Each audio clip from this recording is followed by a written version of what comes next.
So this also tells us it combined all the transactions, including condo, house, detached, semi, every transactions in the GTA area. So this shows the total number of volume. So this year, in June this year, only 6,500 transactions compared to June last year, 11,000 transactions. So the volume has gone down by 41%. And seasonal adjusted means compared to May this year, compared to May, the transaction volume has gone down by 4.7%. This is actually reasonable because summertime is always a little bit less busy.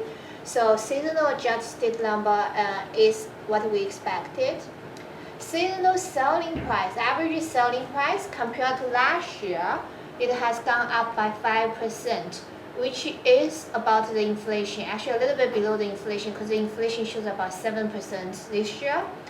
So in other words, the selling price has gone down almost by 30% compared to peak time this year. Seasonal adjusted means the June price compared to May, it has decreased by 3%. This is important because when it comes to buy or sell, very common questions our client always ask us is what do we think about the price? Do you think it will keep dropping or do you think it will increase, right? From this data, it does show the housing price still shows a sign of weakening in terms of price and the sold volume. And I think everyone has read the news from yesterday. The Bank of Canada just increased the rate by 1%.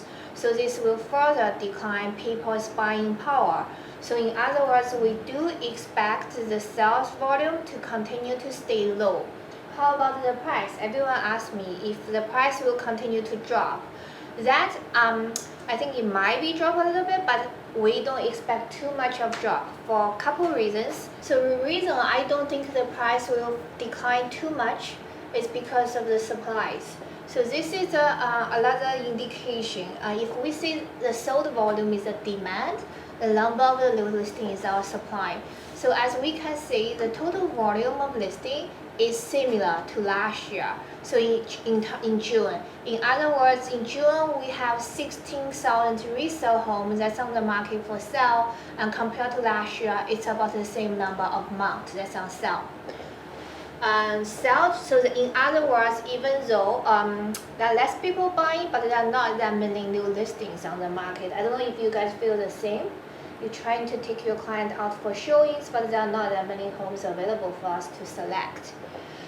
Sell to new listing ratio. So that means how quick, how many units are being sold. So in other words, last year in June, 68% of inventory will be sold in the current month.